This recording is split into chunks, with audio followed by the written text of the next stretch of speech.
All right. Hey, everybody. I just want to welcome you to the second episode of Industrial Souls. And joining me today is, over there, the amazing Joe Lewin. Joe, a.k.a. Indiana Joe. Joe Lewin. Oh, I should have put my hat on. Yeah, you should. In this show, my goal here is to really get behind the people who are in industry, get to know the people behind the machinery, what makes them tick, who they are, and why they do what they do. So that's what we're hoping to talk about today, to get a little bit underneath the surface with my guest here, Joe. So Joe, he's a super interesting guy. He has a background in the industrial marketplace. He also has a business where he does social selling and trains people in social selling, and I believe helps people do that kind of stuff. So we'll get to hear more about that. And he also has a really amazing thing going on in Kenya, which I want you to talk more about too. So hang on, because you have a good show in store for you. Things are about to get industrial.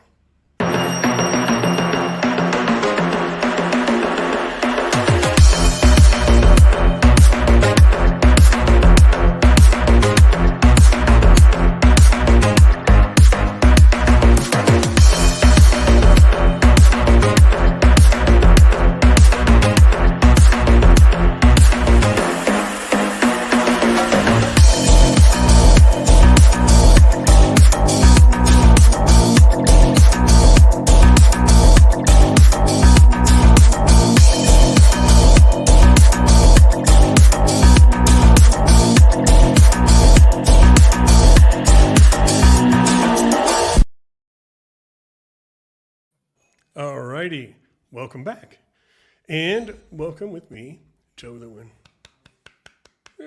Yeah, John, thanks for having me on the show. Yeah. Kind of fun. I'm normally on the other side of, I'd say the other side of the camera, but Yeah, on the other side of the screen. I'm normally in the other seat doing the interviewing. So I'm super honored that the legendary John Joyce would have me on the show. So man, thank you so much for having me on. It's going to be super fun. Also, killer intro there. That was awesome. Thanks. Yeah, it was fun. Yeah, I know you do a lot of content with other people, and you're probably not used to. I mean, you've been on people's shows, I know, but probably you've done 10 for every one you've been on because you do so many. You just did like 3 in a day or something like that the other day, right? I was at a conference. Yeah. Don't normally do that, but yeah, 3 in a day, right in a row. Yeah. Yeah, that's crazy. That is kind of nutso, but I admire it. I admire your tenacity. And actually, you just taught me a cool new trick in StreamYard, which I did not know. So actually, just that alone was worth having you on the show. But anyways, I just wanted to start out with super basic question. Just give you the opportunity to tell the audience who you are, what you do, a little bit about your background, as much as you want to share. Really, it could start when you were 5, or you could just start wherever you want. But give us a little history of who you are and what you're doing. Yeah, so I was born in a car. I'm going to ask you about that later. Yeah. In Israel. So actually, no, I'm not going to go that far back. It's whenever people ask. We might go that far back. But no, how I got started in marketing is it actually all started from one conversation. So my wife and I had been doing work in Kenya, which I know we might get into a little bit, or we do work in Kenya, and we had spent a month in Kenya, and then we took this trip to Zanzibar. And we stayed at this resort called the Residence Zanzibar, and it's literally a resort for the rich and the famous. It's I'm pretty sure I brushed shoulders with Russian oligarchs, and we had probably. I totally want to go there. It's killer, man. If you ever get the chance, we had this epic bottle of wine with a former Fortune 500 CEO. So this place was epic, and the reason that we ended up there was because we had reached out to the head of sales named Francois and offered him 30 days of social content, photos and videos in exchange for a 3-night stay at $1,500 a night. And he was like, Well, yeah, we'd love to have you guys here, but there's one stipulation. You got to pay the $50 a night cleaning fee. And we were Okay. like, sold. I can We'll be manage there. that. Yeah. So we hopped on this little prop plane and flew out there. And then really that trip changed my life because I'd been doing photos and videos for a long time. And for this nonprofit that we run, I'd done photos and videos to help promote what we were doing there. But Right. after that trip, I came to the realization that, man, if the residents would let us stay for 3 nights in exchange for social content, maybe small businesses in Cincinnati would pay me to create social content for them. So I came home. I'd been doing manual labor jobs to that point. So like Mm-hmm. building decks and installing Mm-hmm. security cameras. And then I was a chimney sweep for 5 years. Wow. And I quit that and started creating content for a living. And I've been creating content ever since. And I ran a business for a little while and then used the portfolio of work there to land a job at Part Solutions, which is how we met. It's an engineering Yep. software company. I worked there for 3 years. It was awesome, great company. Love Adam Beck, my boss at the time, and the team over there. Call out to Adam Beck. So yeah, I had some experience in the industrial space, working with engineers and creating engineering content. Mm-hmm. And then yeah, ultimately launched into this idea of creating content with other people. Because of that, I landed a role at my previous company, Proofpoint Marketing, and had an awesome 2-year run there with Mike and Gabby Grinberg. They're awesome. Learned a ton from them, and then I recently launched out on my own, creating content. Yeah, and running this new business. I'm sure we'll get into. Sell through social.com. Is the .com part of the business name, or is it just sell through social? Well, no, but I just figured get Yeah. people there easier. Yeah. Yeah. Sell Yeah. through Yeah. social. Yeah, definitely. Actually, why don't we go there first? So why don't you tell me a little bit about your approach, which I think is unique, and what it is about the way you do what you do that sets you apart, and how you help companies like sell more effectively with social. Yeah, I help salespeople and business owners become a trusted authority in their industry and generate warm referrals from outside of their network. And the way that I do that is by teaching people how to start a show, either a LinkedIn Live show like this one, or podcast. You could do a podcast, you could do a pre-recorded, but by starting a show, and then really ultimately the idea is people care about themselves. I hate to break it to you, everybody listening, but the market doesn't care. Ultimately, your ideal customers don't care about you. They don't care about your products and services. They don't care about your why. They don't care about your point of view. They don't care about your thought leadership. All of these ideas that were kind of ingrained in our mind we need to be talking about ourselves. Your ideal customers actually, they just care about themselves. They care about their pain points, their problems, and in their point of view. And so when you reach out to somebody, either cold or somebody who's warm, and you go, hey, do you want to buy my product? You're going to get a ton of rejection, and it makes Mm-hmm. sales and marketing extremely miserable. But if you reach out to that same person and you say, hey, you're super smart, you have expertise in this area, I would love to have you on my show to share your Right. expertise. Not only will you get a huge portion of those people to come on your show, but they're going to love you for it because you were focused on them. You gave them a platform. And then when that show is done, you have time after that to talk with them, have a normal human conversation, ask them about what they're doing, what they're up to, and see if there's a way that you can add value by connecting them to somebody they need to know, or Right. if they need what you have, by offering to work with them, to serve them by helping them solve a problem that they're dealing with in their world. And when you do that, it just changes the game. You end up getting warm referrals from people that you've only met once. Yeah, so I'll stop there. No, I mean, you can keep going. It's all good. But like the basic gist is like you're using that kind of collaborative content production approach, let's say, to engage with people who you're trying to engage with directly, instead of like the traditional kind of outlook on content, which is you're making it to be consumed. You are hoping people consume it, obviously, but you're really making it for an opportunity to partner with whoever it is that you're collaborating with in that content, like we are right now, more or less. Is that right? Is that like, how would you say it in a nutshell?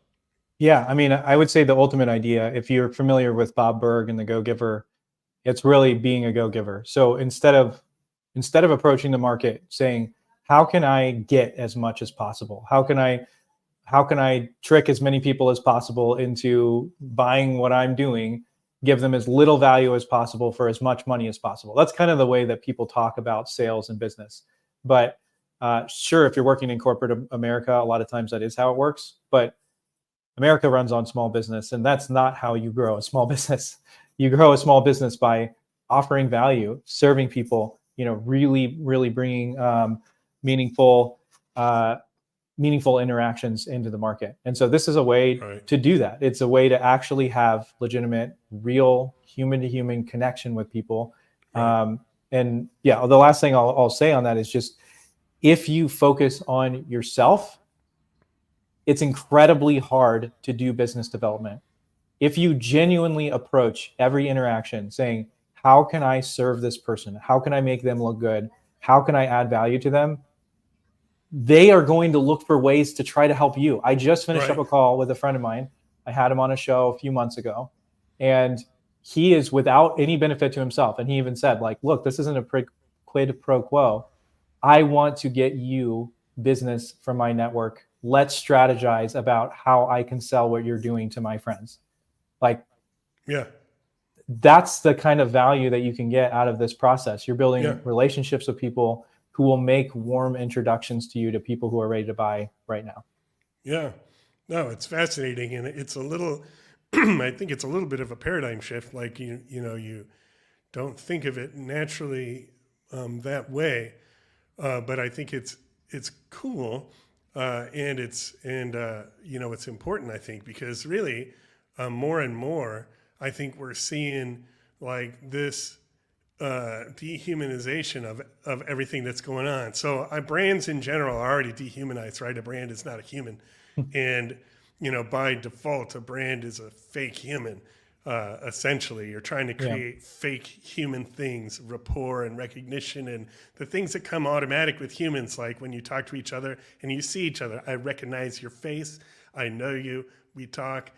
I don't need, a symbol to tell me who you are, or, Yep. a messaging platform to understand what you're like, So all the marketing is already getting kind of dehumanized. But then we have this recently extra level of dehumanization, honestly, by the proliferation of AI and just automation and things like that. So I want to show this really quick. I think this is stage one. We've already I love it. been on this stage, which is, random person. Hi, you look like I should know you. Want to join my LinkedIn network? But right now we're actually going to this stage, which is kind of like, I don't know if you've ever heard of dead I internet love it. theory. Have you ever heard of it? I've heard the term, but I actually have no idea what it means. Yeah. So dead internet theory is actually like it's actually like a That's funny. fringe, it's like a fringe conspiracy theory, but the root of it is like fringy, but it's kind of morphed into something that's coming true, which is that in essence, there's more and more internet traffic that's just bots, and you end up with bots creating content for bots, and bots It's commenting on hilarious. bot generated content, and before you know it, people are writing AI posts and bots are commenting on it, and then it's Yeah. like, okay, so that What's the leads me. point? Yes, right. So being human is like the antidote to that, right? I mean, there's no other antidote to that. The antidote is like I'm not anti AI or anti automation. I actually do automation, but like, there has to be that human component Yep. has to get stronger, which brings me to my next question, which is, how do I know you're not a deep fake? You never know. I mean, seriously, we could be like an AI generated conversation with two Yeah. deepfakes talking to each other and then the bots in the comments. So, hey, if you're in there in the comments, Yeah, we've actually never met in person. So maybe I am really just a deep fake, or you are. We just think we're talking to somebody else. That's what That's I'm kind of scary. saying. Look at this. We have a comment with AI generated image bots and bots upvoting them, warping the AI photos into monstrosities. That's true. That's like that whole shrimp Jesus phenomenon, which is, I don't know if you've ever heard of that, Man. but there's a bunch of weird stuff going on out there. Yeah, I've been on Facebook. I have this new page, and I'm not following anybody on it, and it's all that. It's like these bizarre, weird Jesus faces, and like, yeah, shrimp and food, and it's like, what in the world? And then it's like got all of this AI trying to find things that make people comment. You know, Salim, hey, buddy, glad to see that your forced anonymity is resolved, Salim, because now you come is up proving as that internet theory. Very, very true. Yeah. So on the AI topic of AI, yeah, there's things that AI can do that are valuable. Yeah, Chris and I have talked not that long ago. Love it. He also does some great live content. So he's in the live content boat. Those guys are great. But when it comes to AI, I think that we just need to kind of rethink marketing and sales. I mean, realistically. And then to me, I was at a conference this week, asked a question to the group. I was on a panel and we asked the question to the group, where do your best customers come from? Relationships and referrals, inbound from organic, inbound from paid, or cold outreach, cold calling or cold email. I think there were 2 people out of like 20 people that responded who said, one said organic content inbound, one said cold outreach, and everybody else said their best customers come from relationships and referrals. Right. So we all know where your best customers come from. Every audience that I ask, it's a no-brainer. I mean, you say in the B2B space, where do your best customers come from? Every single time, relationships and referrals. But then we create all of these systems that do exactly the opposite. Right. Where you say, hey, I need to generate more of good business.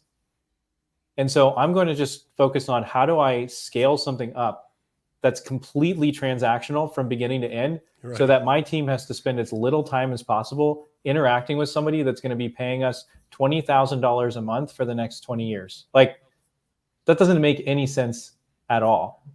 If you want to find the people who are actually going to stick around with your business for 20 years, you can't take the transactional approach. So I know it's like anathema. I think that's the right word. I know it's totally like it is. Going against everything that we're taught in B2B. And I'm going to tie this back into AI. But it's everybody I talk to says, I need more leads. We need more leads. We need to generate more leads. And I completely disagree with that. I totally disagree with that. You need more relationships with people who know, like, and trust you, who are going to go out of their way to introduce you to their peers who are in market right now and ready to buy. That's what you actually need. When I've interviewed salespeople, probably talked to 70 salespeople over the last year, the top ones all say that they don't do all of this crap activity that you hear about. Cold calling, none of them do it. None of them. The best salespeople have built relationships over years, and those relationships keep coming back and paying dividends over and over again. So then the question really should be, how do we create more relationships?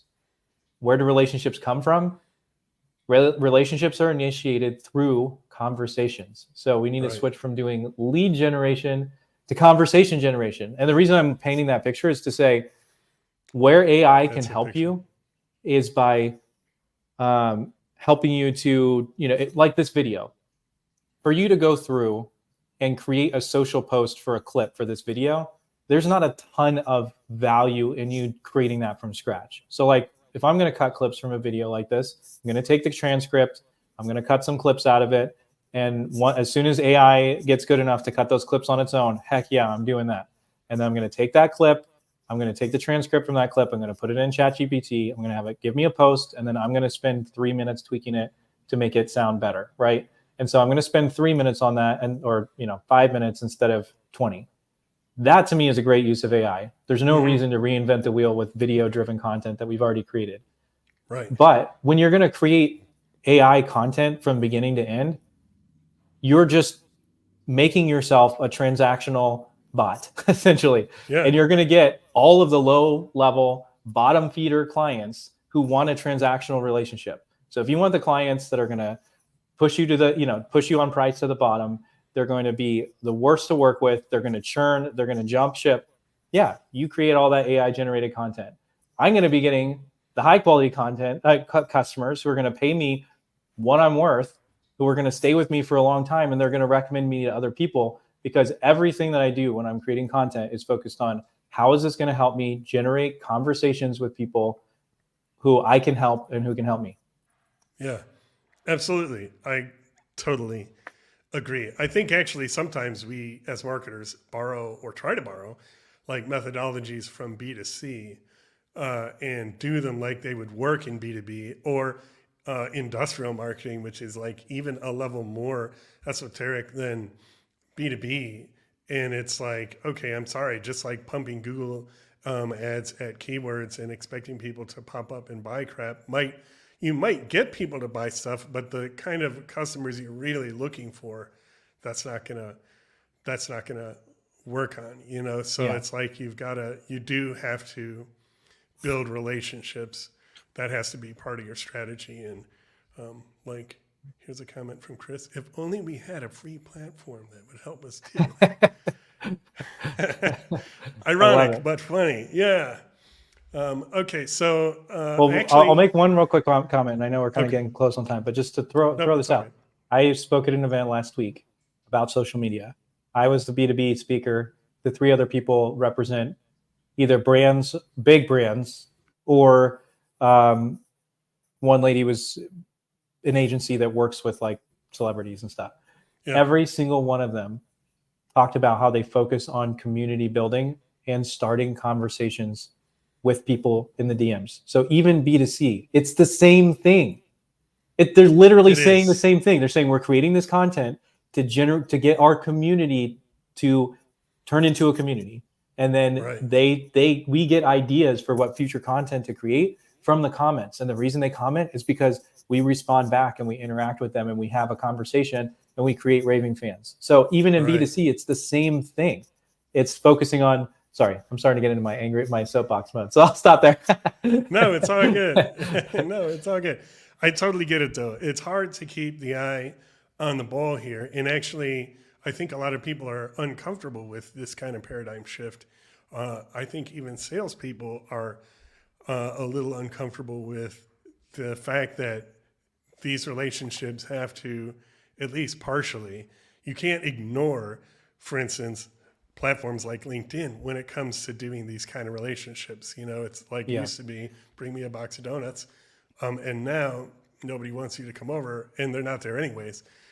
So, I think that there's some challenges there, like kind of like besides just the sales mindset, the kind of the whole pre-sales mindset has to change, which might really just be marketing's mindset that has to change. And it's somewhere between marketing and sales, because sales guys are definitely human oriented and they definitely are relationship oriented. But somehow like the whole machinery in the middle there isn't developed. Marketing is doing one thing over here and sales guys is focusing on humans, but we're not like bridging that gap somehow. So I guess one more question on this, and then I want to get to some other things that aren't work related, which would be, how did you personally, I guess, overcome hesitations or this mindset or whatever to where you felt comfortable, jumping on 3 shows in a day with a person, putting these videos out? What would your advice be for some sales guy who, for instance, knows he needs to do this better, but is basically doesn't know where to start or is afraid? Well, the way I learned about creating content with other people started because I was in Orlando with my family, took them to Disney, and then I did what all of our parents always told us not to do. I hopped in the car with a stranger I met from the internet. Nice. uh, and Nice. thankfully, the stranger wasn't the serial killer. It was actually James Carberry from Sweetfish Media.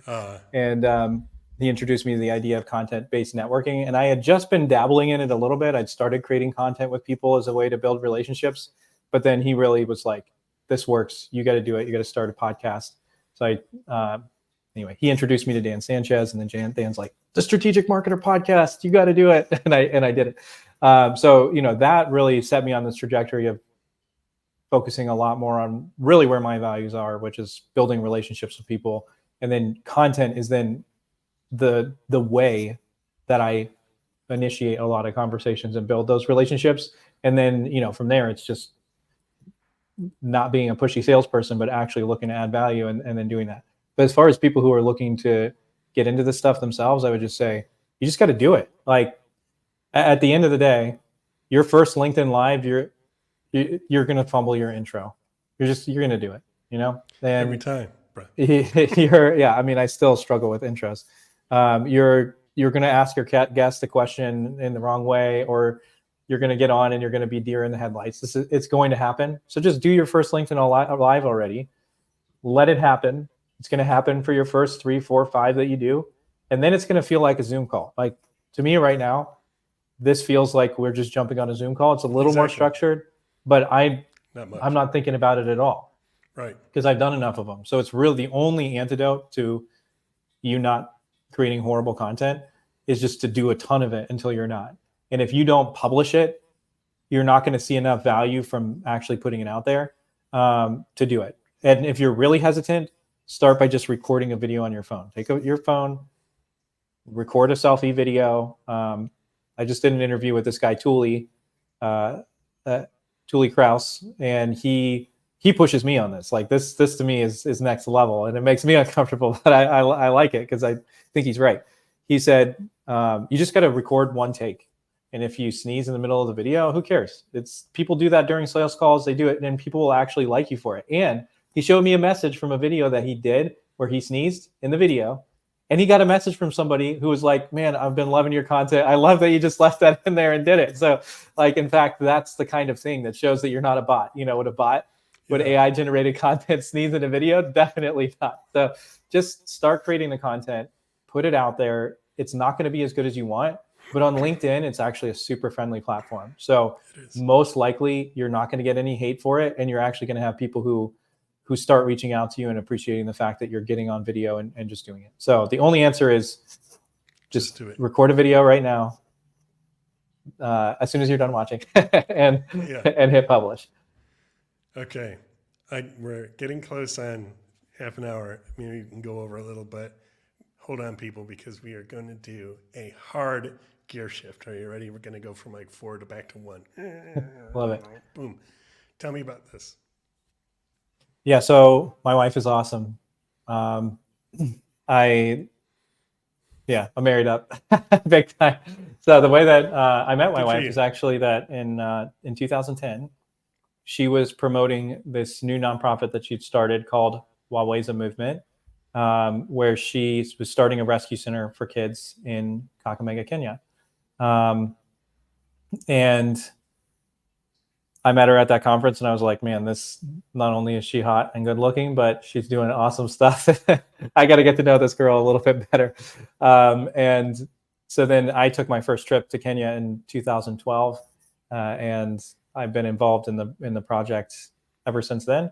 So we have traditionally been taking care of orphans and focusing on orphan care. And then as the kids have gotten older, we've really shifted our focus from orphan care to providing sustainable job opportunities. And so as our kids are getting older, it's how do we help them transition into adulthood? And, the biggest challenge in Kenya right now really is there's just not a lot of job opportunities, even for people who graduate college. So switching from, how do we take care of these kids' basic needs to how do we help them develop the skills to create opportunity for themselves. And then we just bought a 6-acre piece of property there that we're going to be developing over the next, decades to really train widows and families job skills that are valuable in the market and help them be able to provide for their own families so that their kids don't end up on the streets like the kids that we traditionally were taking care of. How do we go a level up from that and help these families find the opportunities so they can take care of themselves and their kids. And so that's a snapshot of what we're doing. That's super cool. And I think it's interesting because it kind of tailors into the human-centered approach that you take just in general, like you've talked about it, from the start here. So it's interesting that, you're talking about reaching people as a human, doing business from a human-centered perspective, and then investing in these, orphans and people who are humans, obviously. So that's very cool. It's remarkable work. I think it's amazing. What is it in that you think fundamentally behind that focus? So, that's not normal. It's not abnormal, but it's above normal. So I guess I'll make up a word. It's above normal, super normal. Yeah. So what is it behind that in you that's driving you to be so human-centered, do you think? It's a great question, because it really is something that I'm trying to align in every area of my life. Like, how do I be the same person wherever I'm showing up and have the same principles and value? So for me, I had a post recently talking about how my vocation isn't marketing and sales. My vocation is not my work. My vocation is that I'm a husband and a father, and I'm on earth to establish the kingdom of God and help spread what God has done in the world, and what His purposes and plans are. So I mean, it's definitely based in my faith. Faith-based. Yeah, I mean, 100%. And I think it's kind of funny because I have this view of humanity on like a global scale that people are evil and they're capable of doing the most horrendously evil, horrible things, including myself. Yes. And we are. My recognition that I have tendencies to be incredibly evil and do evil things, but God has had mercy on me and has seen me as an individual as having value, and to have that kind of mercy on me, then how could I not extend that same level of relationship and care to other people? So on a global basis, it's like, yes, we're evil, but on an individual basis, every single individual person has value, and they're important, and they're created in the image of God. And so then to me, that's what drives me to care about other people and to want to create a more human focused approach, because how can we have an impact if we're trying to distance ourselves from other people as much as possible? Right. I mean, I won't get on a soapbox again. But tell me more. To kind of pull those pieces together, it's like so many things in our culture are focused on how do we focus on ourselves as much as possible? Mm-hmm. How do we get what we want? How do we find somebody that's going to fulfill our needs in a partner? How do we get our kids to do the things that are going to make us look good and are going to make us feel good and are going to bring some kind of value to me? How do I show that I'm making enough money to be able to find, the kind of spouse who's going to be with an A, whatever, player? Like, there's all these things that are completely selfish, which, kind of going back to my idea of people are evil on a human scale. That's human nature, right? To tend towards that, but it produces horrible results. And we see that in the business world also, where the businesses that are focused on how do I maximize profit, no matter the cost, to my team, to myself, to my family, that has a cost. And if we look at the people out there that we see as being the most successful, like Bill Gates, Steve Jobs, Elon Musk, and then we'll just throw a sports guy in there, Tom Brady, what do all four of those people have in common? Broken marriages, their kids hate them, and they're destined to be eating dinner at 70 alone. Mm-hmm. with all their money. To me, that is the antithesis of success. And so if we want to have success in our life, it's what are we doing today so that when we're 70, we have a table full of family and friends and community that we have impacted on such a scale that we have to like try to be alone because those people want to be with us because we have invested in them. We've thought about them. We've structured our life in such a way that puts them, you know, our kids at the center, our family at the center, our faith at the center, community, not how do I maximize profit and as little value as possible. And then, you know, to tie a bow on that, that then is how, to me, we should be interacting in the business world as well. It's not how do I treat people as, you know, put as little in as possible to get as much as possible. It's how do I add so much value that people start throwing money at me because I'm so focused on helping them and adding value to them and caring about them that they want to figure out a way to give me money. And when you take that approach, you know what happens? Other people want to figure out a way to pay you. They want to figure out a way to help you when you take that approach. It's beautiful. It's beautiful. I feel like even from a pragmatic standpoint, just purely from a utilitarian standpoint, people are even waking up to these facts, you know, let alone from what would be better, which would be like an authentically human, genuine standpoint, you know, but it's become clear, I think, that you can't deny that inauthenticity and lack of interest in anything but profits or a sale or whatever is not like a long-term plan for success. So, but those principles, you know, are rooted in ancient truth that many of us have known and appreciated for a long time, and people are just kind of rediscovering on some level that the truths are actually still truing, you know. And totally agree. So yeah. Anyways, so just last thought, and then I'll let you close because I know we're over time here. But you're all good. Well, when it comes back then to the conversation of AI, to me, I'm thankful to be positioned in a spot to have been working on these things already and be leaning into them. But now that AI's come out, what we're talking about becomes even more valuable. It does. Because the more that everybody else is out there going, how can I create content without putting any work? How can I get as much business as possible without putting any interaction or talking to anybody else at all? The more that other people do that, the more that people like you and I are going to get the best quality business with the people that are actually enjoyable to work with. And so, you know, now's the time to start building those relationships, because the more AI is out there, the more that people are going to be attracted to people who actually care about them and want to see them succeed. Yeah, definitely. You stand out more. Even just on LinkedIn, the percentage of people that actually produce anything is so minuscule. If you just produce anything, you stand out on LinkedIn. It's like, but that's like all of life, you know? So anyways, Joe, just do it. just publish it. Just come on my show and talk about this stuff with me. We didn't even get to talk much about your family. Maybe I'll have you back on another time and we can delve into that a little bit more.